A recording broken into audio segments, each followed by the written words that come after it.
क्या बताया कि extraction of metal from extraction of metal from least reactive elements, ठीक है ना। लीस्ट रिएक्टिव एलिमेंट्स के जो ओर्स होते हैं उनमें से कैसे मेटल को एक्सट्रैक्ट करेंगे। ठीक, एक ओर दे रखा है मरकरी का, ठीक है ना। क्या दे रखा है, नाम है उस ओर का मरकरी, मरकरी का ore of mercury, ore of mercury नाम है इसका सिनेबर, ठीक है।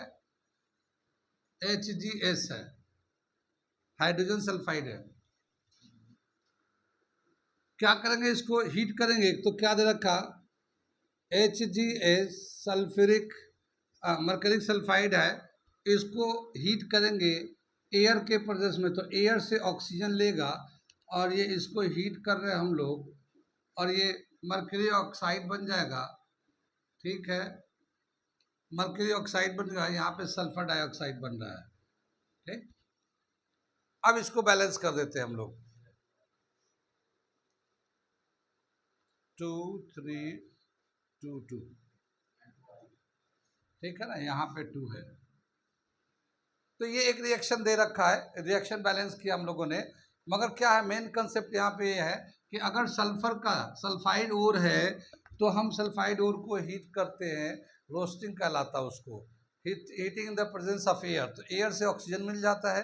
ये सल्फाइड ओर था यानी HgS था, ये सल्फर हट के ऑक्सीजन लग गया, ये ऑक्साइड ओर बन गया, मेटल का ऑक्साइड ओर बन गया, ये सल्फर डाइऑक्साइड बन गया।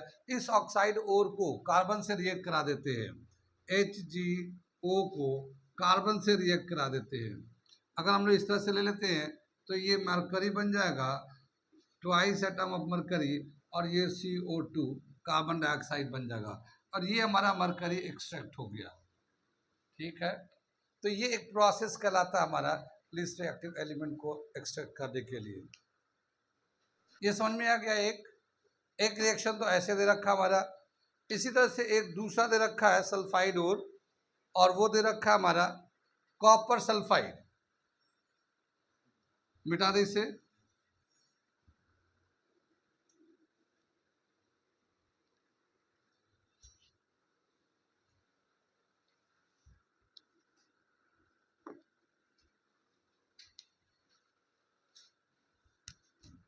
दूसरा एग्जाम्पल दे रखा है copper oxide, copper sulphide, not copper oxide, copper sulphide. ये एक हमारा सल्फाइड और है, इससे हम लोग चाहते हैं कॉपर को एक्सट्रैक्ट करें। कॉपर भी लीस्ट रिएक्टिव में आता है, हाइड्रोजन के नीचे ही आता है कॉपर भी, तो ये भी लीस्ट रिएक्टिव है। तो कॉपर ऑक्साइड को हम लोग रोस्टिंग करेंगे तो ऑक्सीजन से रिएक्ट कराएंगे, तो ये हो जाएगा कॉपर ऑक्साइड, ये कॉपर सल्फाइड कॉपर ऑक्साइड में चेंज हो जाएगा, और ये सल्फर डाइऑक्साइड हो जाएगा। कितनी बात सुनने, ये इसका प्रोडक्ट बनेगा कॉपर ऑक्साइड का पहला। अब इसको बैलेंस कर देते हैं पहले, 3 2 है, बैलेंस करें, ये 2 यहाँ है, 3 यहाँ है, 2 यहाँ है, 2 यहाँ है, ठीक है। कितनी बात सुन में आई। ये हमारा एक बैलेंस्ड इक्वेशन हो गया।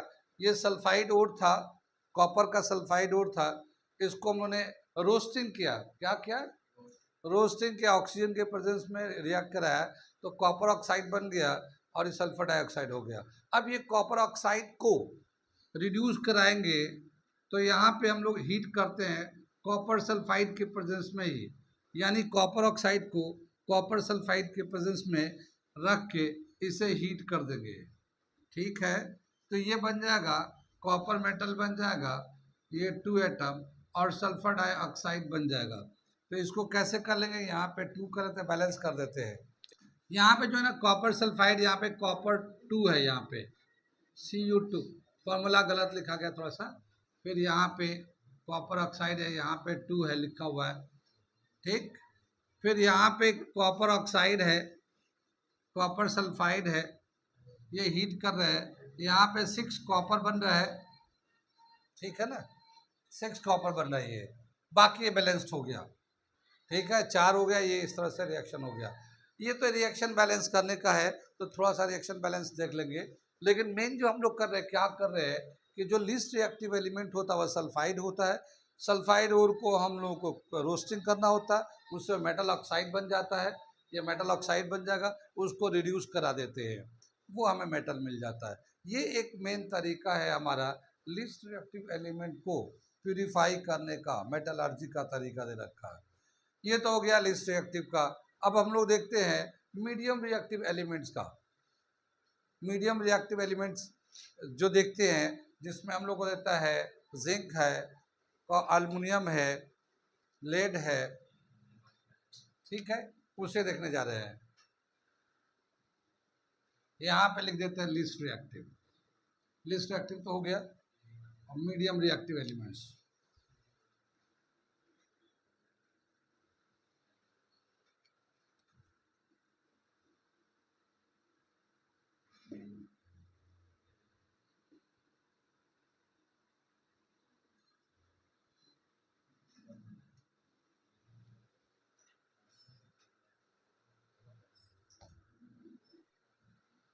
अगला देख रहे हैं हम लोग, क्या दे रखा है, extraction of metal from medium reactive elements.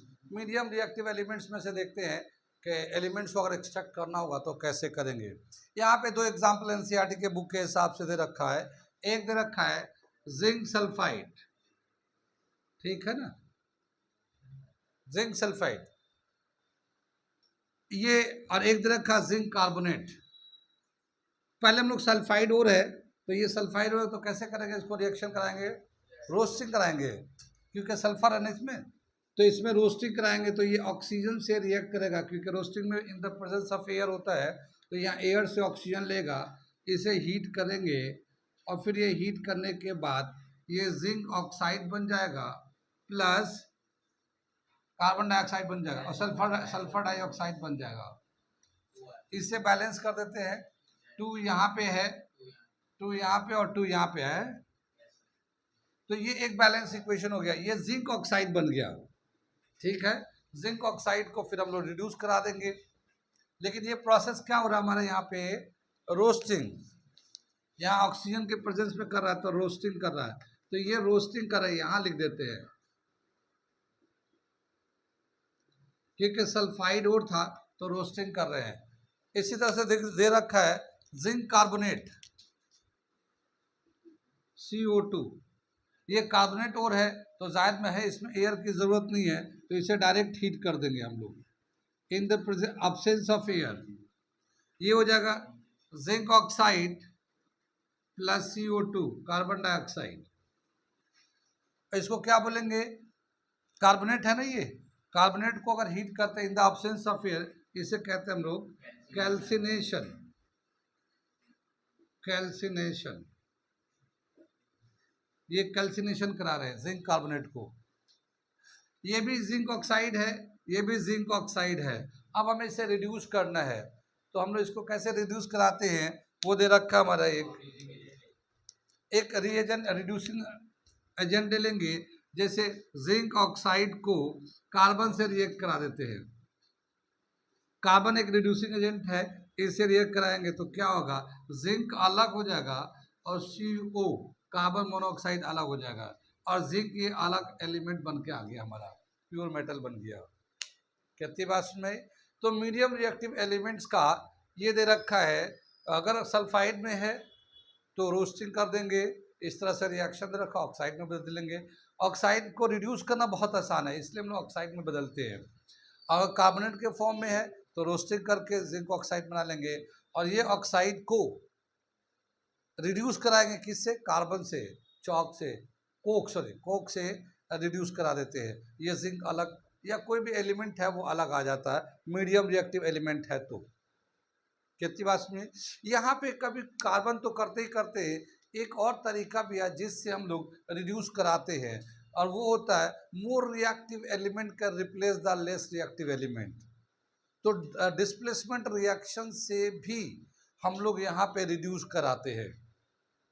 ठीक है, देखते हैं कौन कौन सा रिएक्शन डिस्प्लेसमेंट रिएक्शन से कराया गया है, इसको थोड़ा डिस्कस कर देते हैं। और ये दे रखा बहुत ही इंपॉर्टेंट पॉइंट है, तो मैं वो करने जा रहा हूँ। डिस्प्लेसमेंट के जरिए रिड्यूस करा रहे हैं, रिडक्शन बाय डिस्प्लेसमेंट प्रोसेस, इसी में चल रहा है। ठीक है, तो डिस्प्लेसमेंट रिएक्शन में देखते हैं जो एनसीईआरटी में डिस्कस किया है वो क्या दे रखा है कि अगर मैग्नीज ऑक्साइड को MnO2 मैग्नीज ऑक्साइड को अगर एल्युमिनियम से रिएक्ट कराते हैं, एल्युमिनियम जो है ना मोर रिएक्टिव होता है, एल्युमिनियम से रिएक्ट कराते हैं तो एल्युमिनियम जो है मोर रिएक्टिव होने की वजह से मैग्नीज को सेपरेट कर देता है, तो Mn अलग हो जाता है और ये Al2O3 कंपाउंड बन जाता है, साथ ही हीट बनता है। ठीक है, साथ ही हीट बनता है। इसे हम लोग बैलेंस कर लेते हैं तो क्या आएगा, ये बैलेंस करेंगे तो 3 4 3 2 ये बैलेंस हो गया। ये जो डिस्प्लेसमेंट, ये एल्युमिनियम जो था ये ऑक्सीजन को रिप्लेस कर दिया है। एल्युमिनियम जो है मैग्नीज से ज़्यादा रिएक्टिव है, तो इसीलिए एल्युमिनियम ने मैग्नीज को रिप्लेस कर दिया, खुद ऑक्सीजन से जाके रिएक्ट कर गया है, ऑक्सीजन से जाके खुद रिएक्ट कर गया, मैग्नीज को सेपरेट कर दिया है और इस तरह से मैग्नीज जो है एक्सट्रैक्ट हो गया, प्योर फॉर्म में आ गया है। और ये जो डिस्प्लेसमेंट प्रोसेस से हुआ है, ये भी एक तरीका है रिड्यूस कराने का, डिस्प्लेसमेंट प्रोसेस। क्या बताइए, यहाँ पे हीट बना है और ये एक displacement reaction is here, displacement reaction is displacement reaction is exothermic reaction, exothermic reaction। कितनी बात सुन में, यानी डिस्प्लेसमेंट रिएक्शन जो है एक्सोथर्मिक रिएक्शन है, हीट प्रोड्यूस होता है इसमें। अभी अगर यहाँ पे अगर हम लोग कहें कि कौन ऑक्सीडाइज हुआ कौन रिड्यूस हुआ, इन दोनों में से, एल्युमिनियम में से मैग्नीज में से, मैग्नीज जो है ना, मैग्नीज का ऑक्सीजन चला गया तो ये रिड्यूस हो गया, एल्युमिनियम का ऑक्सीजन मिल गया तो ये ऑक्सीडाइज्ड हुआ, यानी एल्युमिनियम जो है ऑक्सीडाइज्ड हुआ है और मैग्नीज जो है रिड्यूस्ड हुआ है। कितनी बात सुने, मैग्नीशियम ऑक्साइड, हाँ मैग्नीशियम ऑक्साइड जो है ना रिड्यूस्ड हुआ है, एल्युमिनियम ऑक्सीडाइज्ड हो गया।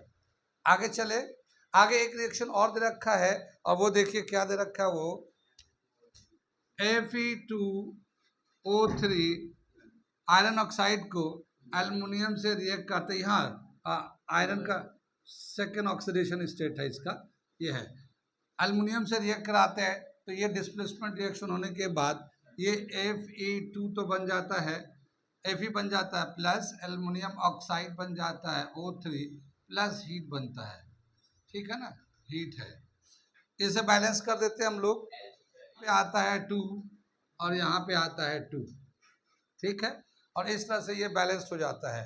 ये जो हीट बना है, अभी हमने बताया था कि ये एक एक्सोथर्मिक प्रोसेस है, कितनी बात में, लेकिन बताया क्या कि यहाँ पे हीट, यानी जब एल्युमिनियम आयरन ऑक्साइड से रिएक्ट करता है तो इतना हीट प्रोड्यूस करता है कि आयरन जो है पिघल जाता है, आयरन मेल्ट कर जाता है। क्या, इतना हीट प्रोड्यूस करता है कि आयरन मेल्ट हो जाता है, इतना ज़्यादा हीट प्रोड्यूस करता है।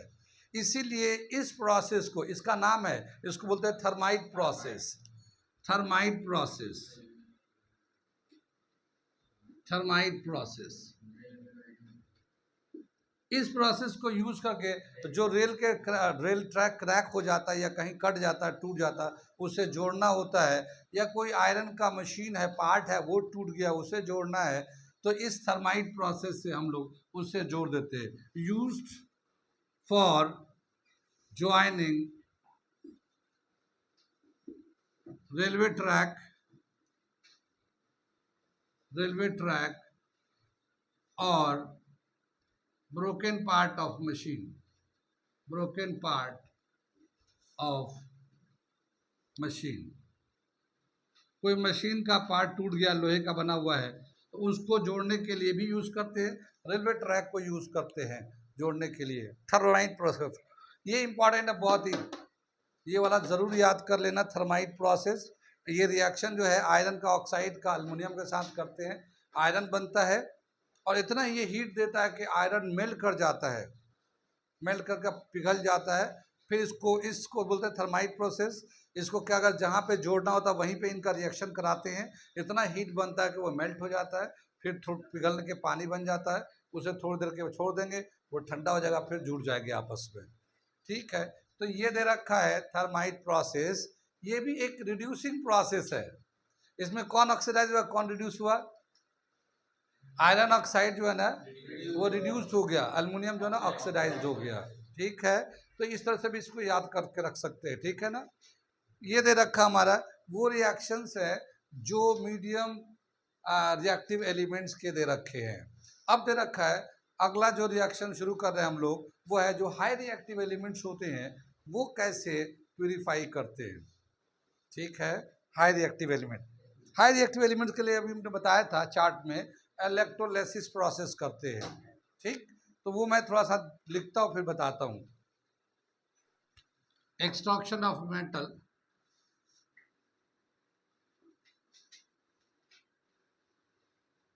metals from high reactive elements।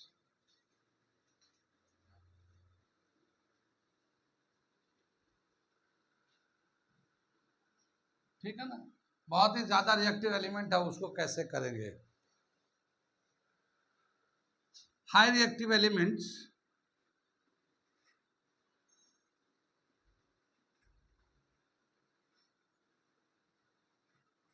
ठीक है ना, लाइक पोटेशियम है, सोडियम है, कैल्शियम है, इस तरह के एलिमेंट्स को is extracted bye electrolysis from its ore।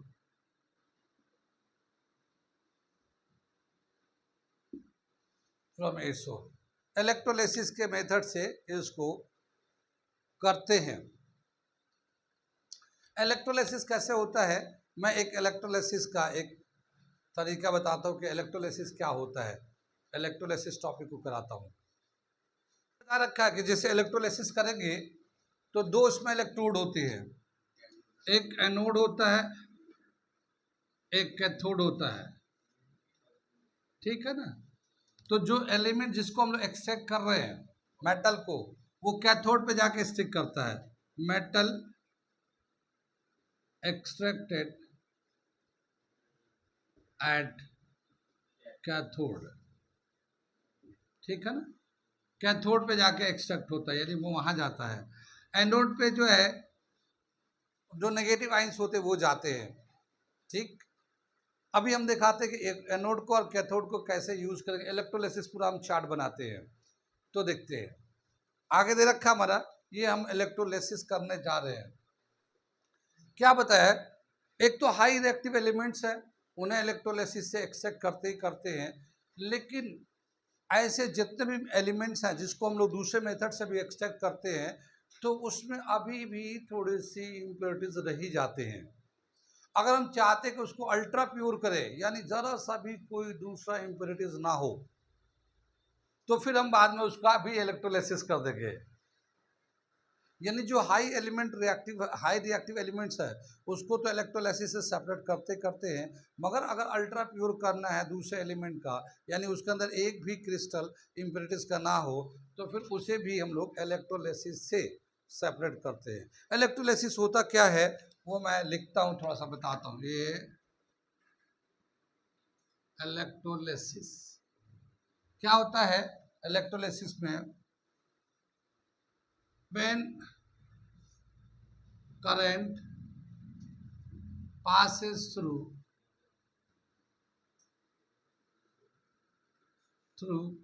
an electrolyte and the electrolyte is dissociated, and electrolyte is dissociated into two ions,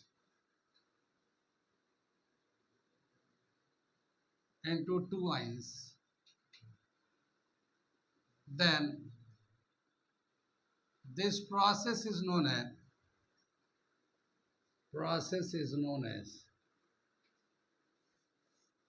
electrolysis.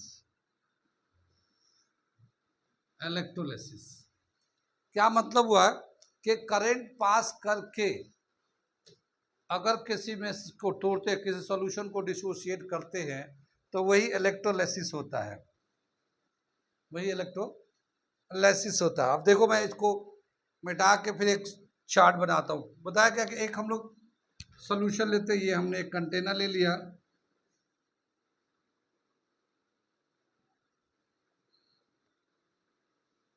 ये एक सॉल्यूशन ले लेते हैं।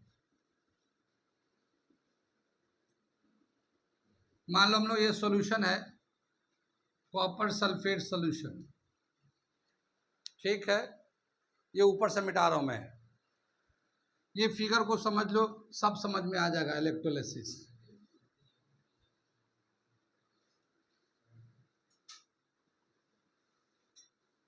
ठीक है,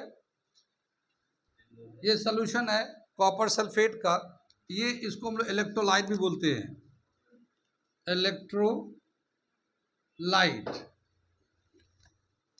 इसमें दो रॉड डालते हैं, इस तरह से दो रॉड डीप कर दिया सॉल्यूशन में, इस रॉड को बोलते हैं इलेक्ट्रोड, इस रॉड को बोलते हैं। ठीक है, इस इलेक्ट्रोड को एक बैटरी से कनेक्ट कर देते हैं। मान लो एक पॉजिटिव से एक नेगेटिव से कनेक्ट कर दिया, जो पॉजिटिव से कनेक्ट हो गया यहां पे, इसको हम कहेंगे एनोड, और जो नेगेटिव से कनेक्ट हुआ है ये कैथोड कहलाता है।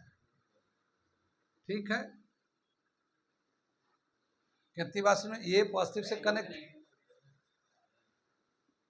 ठीक, आगे चले। जब हम लोग इससे करंट पास करेंगे, मान लो कि स्विच को ऑन कर दिया, यहां से ये स्विच है ये, ठीक है, इसे हम लोगों ने ऑन कर दिया, तो एक करंट चलने लगेगा इस सॉल्यूशन से,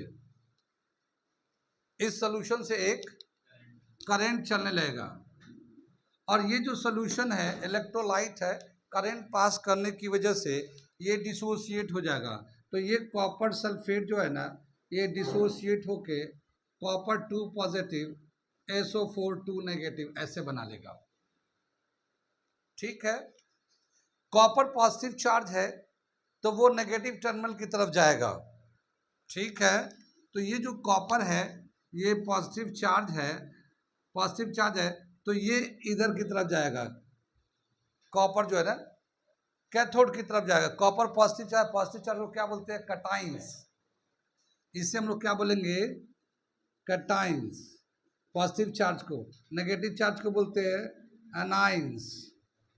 ठीक है, तो ये कैटाइन जो है ना कैथोड पे चला जाएगा, और ये जो एनाइंस है ये एनोड पे जाएंगे, जाने के हिसाब से ये एनोड पे जाएंगे। ठीक, बहुत ही आसान है। कैथोड जो है ना, कैटाइन जो है ना कैथोड पे जाता है, एनाइन जो है ना एनोड पे जाते हैं। कितनी बात सुनिए, ये जो कैथोड होता है इसी को हम लोग कहते हैं इलेक्ट्रोलिसिस, इसको कहते हैं इलेक्ट्रोलिसिस। करंट पास किया, सॉल्यूशन डिसोसिएट, टू आइंस में अपने अपने इलेक्ट्रोड की तरफ जा रहे हैं, ये हो गया इलेक्ट्रोलिसिस प्रोसेस। अब इसमें हम लोग किन किन बातों का थोड़ा सा ध्यान करना है, वो ये है कि ये जो कैथोड है, अगर मान लो हमें कॉपर सेपरेट करना है इसके ओर में से, इसका ओर है तो उसमें से हमें कॉपर निकालना है, तो कॉपर को निकालना है तो कॉपर कैटाइंस होगा, तो कहाँ जाके स्टिक करेगा, कैथोड पे, कैथोड पे। तो हम लोग क्या करेंगे, ये जो कैथोड है प्योर कॉपर का थीन वायर की तरह बना लेंगे, डाल देंगे, प्योर कॉपर होना चाहिए, क्योंकि हम तो प्यूरिफाई कर रहे हैं ना। अगर वो किसी और चीज का बनाएंगे तो अंदर तो कोई और चीज आ जाएगा, बाहर ऊपर से कॉपर आ जाएगा, ऐसा नहीं, बिल्कुल प्योर लेंगे कॉपर का, एक धागा भी डाल देंगे ना तो काफी है, प्योर कॉपर का डाल दिया, एक धागा एक वायर डाल दिया। अब ये क्या होगा, कॉपर उसमें जाएगा, स्टिक होता रहेगा, यानी कॉपर जाएगा वहां पे और वहां से 2 इलेक्ट्रॉन लेगा और लेके कॉपर मेटल बन जाएगा इस तरह से। ये कैथोड पे हो रहा होगा रिएक्शन, कैथोड पे रिएक्शन हो रहा होगा, ये जाके वहां से इलेक्ट्रॉन लेगा, स्टिक कर जाएगा, और ये हल्के हल्के स्टिक होता रहेगा, स्टिक होता रहेगा, स्टिक होता रहेगा। वो जो वायर था वो मोटा वायर होने लगेगा, वही रॉड बन जाएगा, पूरा कॉपर उस पर जाकर चिपक जाएगा। ठीक है, उसमें दूसरा कोई जा ही नहीं सकता, सिर्फ कटाई नहीं जाएगा, कॉपर बन रहा वो, तो कॉपर ही जाके वो स्टिक होगा, तो ये कॉपर प्योर हो जाएगा। और अगर हमने कॉपर प्यूरिफाई कर रहे हैं तो ये जो एनोड बनाएंगे, ये जो एनोड है ना, ये कॉपर का जो ओर था जिसमें से हमें कॉपर निकालना था, उसका हम लोग एनोड बना देंगे। ये क्या होगा, कॉपर ओर होगा, कॉपर ओर रखेंगे यहाँ पे।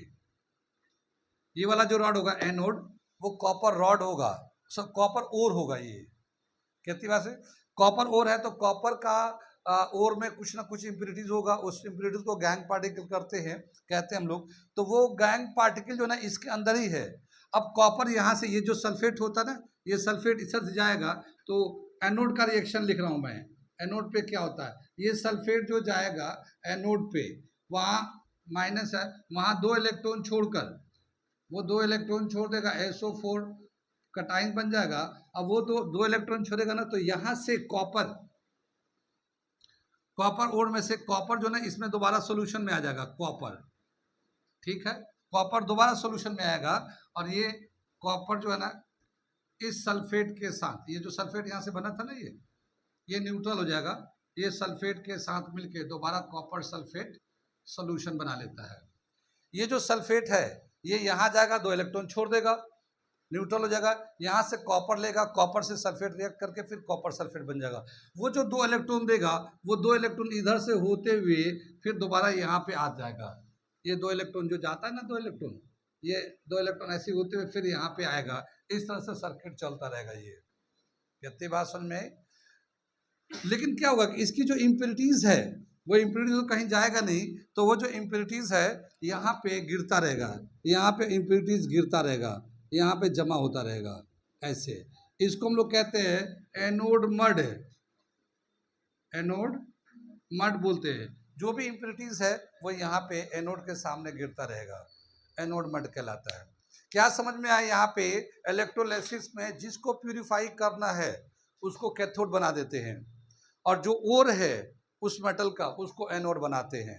और ये जो इलेक्ट्रोलाइट होगा वो कॉमन एलिमेंट का होगा। जैसे ये कॉपर कर रहे हैं तो कॉपर सल्फेट या कॉपर का ही सोल्यूशन होना चाहिए, कोई और नहीं होना चाहिए। क्योंकि ये सल्फेट क्या होता है, सल्फेट हो जाता है, कॉपर को लाता है, फिर सोल्यूशन में फिर वापस इधर कॉपर को भेजता है, तो उधर से जाता है कॉपर लाता है, खुद आयनाइज करके इधर कॉपर भेज देता है। तो इस तरीके से चलता रहता पूरा प्रोसेस। कितनी बात सुनी? 2-3 बातें याद रखना है। कैथोड किसका होगा? प्योर एलिमेंट, जिसको प्यूरिफाई करना होगा उसे कैथोड बनाएंगे। अब उसके ओर को कहाँ लगाएंगे? एनोड पे। सोल्यूशन उसी का कॉमन होना चाहिए। ये था इलेक्ट्रोलाइसिस। जो मोर रिएक्टिव एलिमेंट है उसको भी इसी तरह से करते हैं, और जो मीडियम या जिनको अल्ट्रा प्योर करना कि बिल्कुल ज़रा भी इम्प्योरिटीज नहीं होना चाहिए, उसको भी इसी इलेक्ट्रोलाइसिस से सेपरेट करते हैं। ठीक है, कहाँ तक समझ में आए?